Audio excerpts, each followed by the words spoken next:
Today, we're building a system for unlimited chicken feed. That chicken feed self-harvests. It's kind of freaky, but brilliant. Backyard chickens need 3 types of food: leafy greens, grains, and then protein, which is often gonna be bugs, insects, or grubs. Greens are easy if your chickens are free range. They're gonna run around and eat plants and eat grass. Grains, you can spend a few bucks at a feed store, but the protein is a little bit trickier. Chickens are gonna eat bugs in your backyard. Those are gonna run out pretty quick. How do you get the expensive, high quality protein chickens need and still keep your feed costs low for affordable eggs? That's what we're gonna show you how to do today. We've got 3 criteria for this system. We want it to be super cheap to build, really simple and time effective to manage, and we want the inputs to be free. So whatever we're getting out of the system doesn't cost us extra money. So how are we gonna accomplish this? Well, we're taking free food waste, turning it into high quality protein with black soldier flies.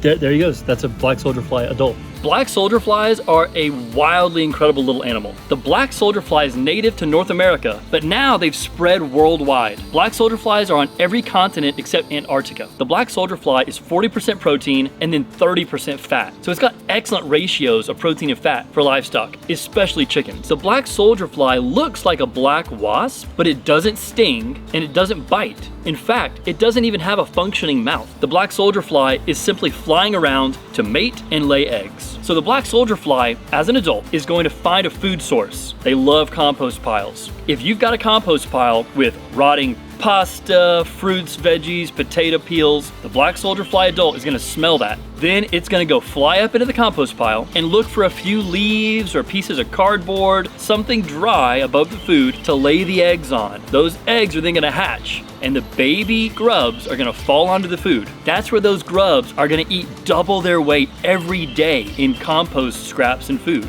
Now, I realize black soldier flies are also called flies. Black soldier flies don't carry the same type of pathogens that like a housefly is going to and spread them around like houseflies. You actually want black soldier fly larvae in your compost pile. It starts out as a white grub, it gets bigger and fatter as it eats. Then it's gonna naturally climb up and wanna climb out of where it's growing and get to higher ground. That's where it's gonna bury itself in the higher ground before it forms into the actual fly with wings. So you probably see where we're going with this. The black soldier fly does all the work. We just have to help move it along a little bit and build a system around it that uses the nature of the black soldier fly to self-harvest for its fat and protein. Here's how the system works. First, you need a plastic tub, a bucket, a bin. You don't have to be too picky. We prefer using rectangular bins because they're easier to work with. This is a $5 bucket I got at Goodwill. My son and I had a tadpole experiment in this earlier this year. Now we're gonna raise some black soldier flies in it. Okay, this is where the black soldier fly grubs are gonna grow. This is what they're gonna self-harvest into. So, growth container, self-harvesting container. We don't have any holes here yet though. We're gonna need to cut a slit. You're also going to wanna find a lid. If you get rain and it fills up your entire container, it will drown the black soldier fly grubs. If you drill holes that are about the size of a quarter, that leaves enough room for the black soldier fly adult to fly in, but you're not going to have a big enough gap for the rain to drown out the grubs. Just like the crack here, if I leave about an inch crack, the adults can fly in, but even if it rains, we're not gonna get enough water in here to drown them. They need some moisture inside there. You just don't want it to be a total pond. Then they're gonna drown. We're just gonna fill up this bucket with sand, leaves, dirt. This is gonna be the base of our black soldier fly ramp. Before we put the sand in the container, we gotta make our cut where they're gonna self-harvest out of. I'm gonna drill some pilot holes about ½ inch above the harvesting container. Not gonna be pretty, but it is gonna work. Whew. It's not pretty at all.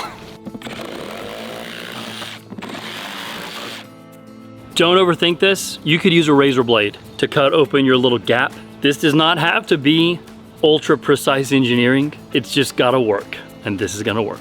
One thing you might have to fine tune is the gap between the harvesting container and then the grow container.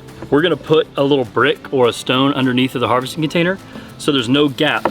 We don't wanna lose the grubs falling in between. So we're gonna make sure it's up snug. Some people even create a lip around the harvesting container so the grubs cannot crawl back out. All right, now that we've got the harvesting container set, the holes cut, the main grow container is completed, time to dump in our sand and soil to make our base and our ramp before food waste goes in. Now we're ready to shape this into the ramp. train.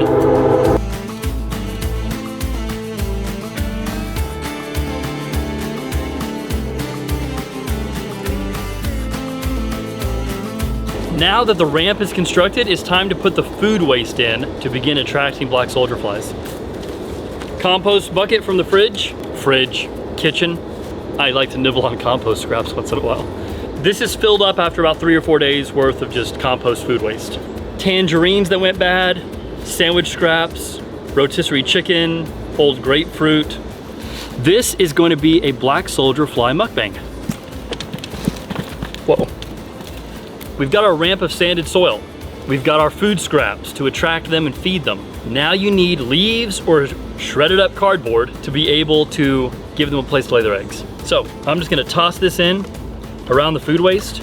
We take our lid, we leave about an inch gap, we put the lid on, and now we wait. I will see you back here in 2 weeks. All right, it's been about 2 weeks. We've been feeding it about every 2 days. I'd be lying if I didn't say it's got a little bit of a funk to it. Joe's got this going on behind the camera. Let's see how our black soldier fly grubs are coming along, because they're in here. We've seen plenty of adults flying around here. Let's get into it. They are happening in there. Let me grab my little spade. All right, let's dig in. They are enjoying the citrus. Look at that. Look at that. Look at these fat grubs. Chickens love this stuff. This batch is about a week out from self-harvesting. In about a week, they're gonna be fully big, black, mature, and ready to climb up the ramp, fall into the harvesting bin. It's been 9 days. The self-harvesting has begun.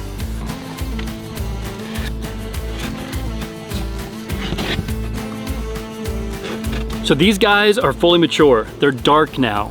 We put together a detailed guide because so many people asked for how do you do this thing properly? How do you prevent ants from messing with your black soldier fly colony? How do you maximize yield? What time of year, based on where I'm located, is the best time to set up this system and operate it? How can I dry and save black soldier flies? All that is in the guide. We have so many people that wanted it, so we finally put it together. All the proceeds from these PDF guides help my brother and I keep making content like this for you guys. We both work regular full-time 9-to-5 jobs. The PDF proceeds also help our biggest project, which is Alt Ordo. The Alt Ordo app has other system guides in it, like the black soldier fly system, in addition to systems for energy, shelter, food, water, and sanitation for simple, affordable living, on-grid, off-grid hybrid. We've built this system to help like-minded people connect all over the United States. Thank you guys for being here. As always, it's a pleasure. Signing off, we'll see you out there.